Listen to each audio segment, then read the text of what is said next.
Estamos con Aurelio Suárez Montoya en la Cumbre de los Pueblos, quien fue uno de los coordinadores del panel sobre territorio, tierra y soberanía alimentaria. Aurelio, digamos, ¿cuáles fueron los principales elementos de este panel hoy en el foro sobre esta temática en la Cumbre de los Pueblos? Bueno, Fernando, buenas tardes.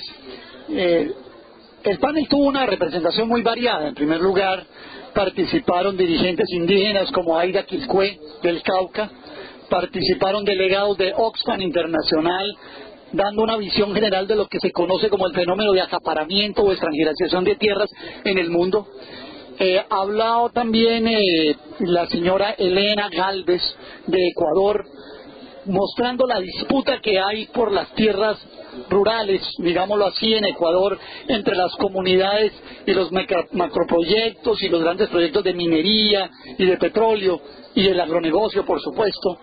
Habló el compañero Abilio Peña de la Comisión Interesclesial de Justicia y Paz sobre el muy sonado caso de Jiguamiandó y Curbaradó.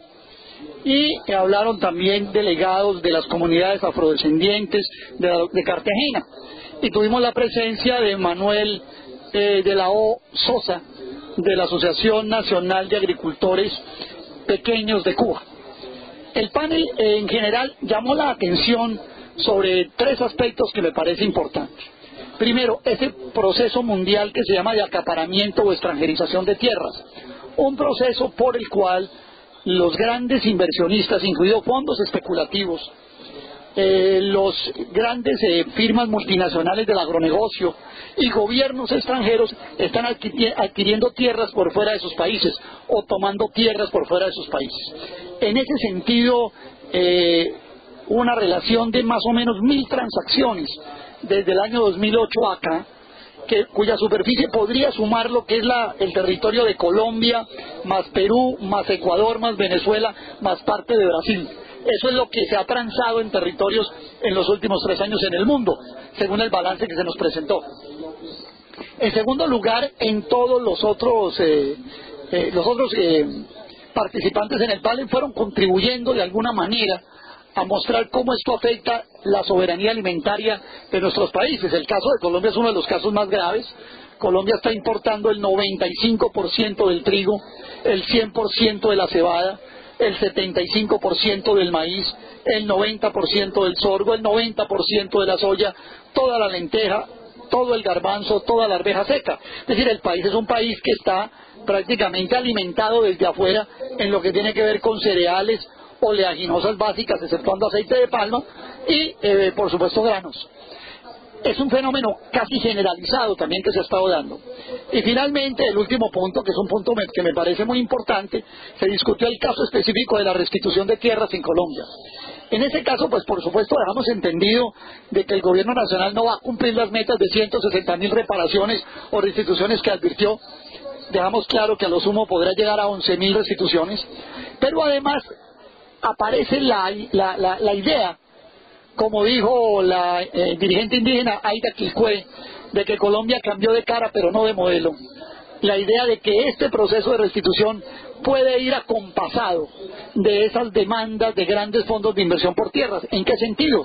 En la medida en la cual los restituidos encuentren el obstáculo de tenedores de buena fe o poseedores de buena fe, con los cuales están obligados a tener que hacer contratos de transacción para respetarles sus agronegocios. En esa medida se va configurando una especie de entrega de tierra a bajo costo a quienes han colocado ya una inversión. Realmente el gran modelo mundial de agricultura hoy es desprender la tierra del capital. Unos ponen la tierra y corren con el costo de oportunidad de la tierra, y los otros ponen con el capital y se llevan la parte del león del proceso. Entonces la tierra la pueden aportar los gobiernos en comodato en forma de baldíos, los campesinos restituidos asociados, como dice el ministro de Agricultura de Colombia, patrimonialmente con las grandes empresas, o incluso también pueden adquirir inversionistas tierras a bajo costo.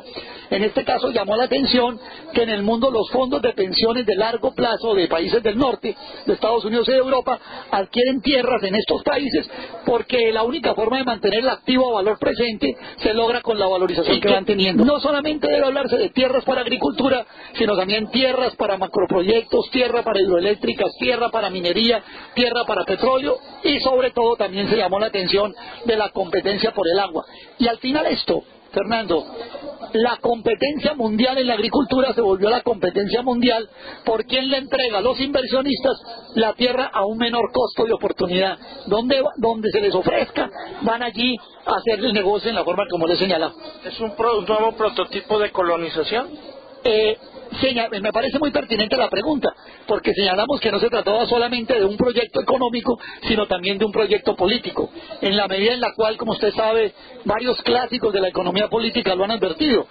En tanto las potencias disputan por el control del mundo, requieren ya no el control indirecto sobre la realidad, sobre los recursos físicos, sobre los recursos naturales, sobre las materias primas, sobre el territorio o el agua, sino el control físico de los mismos. Y entonces allí esto hace parte, por supuesto, de esa pregunta. Y sin soberanía alimentaria, con el análisis que nos haces de lo que se desarrolló en el panel, se podría afirmar que también América Latina corre el riesgo de quedarse en el corto plazo sin seguridad alimentaria.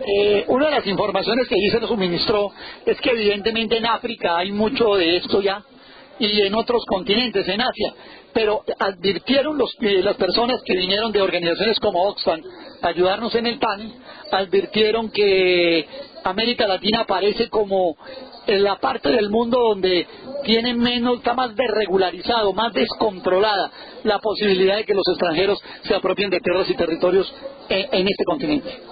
Aurelio, ¿y cuál sería el reto de los gobiernos progresistas y de los movimientos sociales de América Latina para evitar, digamos, la expansión de este tipo de políticas leoninas?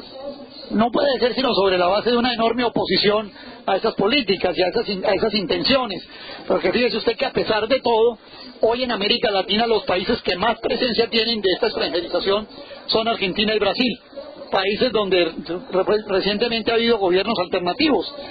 Toca, y en alguna medida esto también deja en el ambiente algo puesto como se ocupan fácilmente porque además no ha habido reformas agrarias en estos países, porque no hay dolientes de la tierra, porque unos han sido despojados, a otros nunca se les entregó, y entonces eso parece como una barrera pues casi inexistente, que es la que existe en otras partes del mundo. Aurelio, muchas gracias. Fernando, por su gentil entrevista.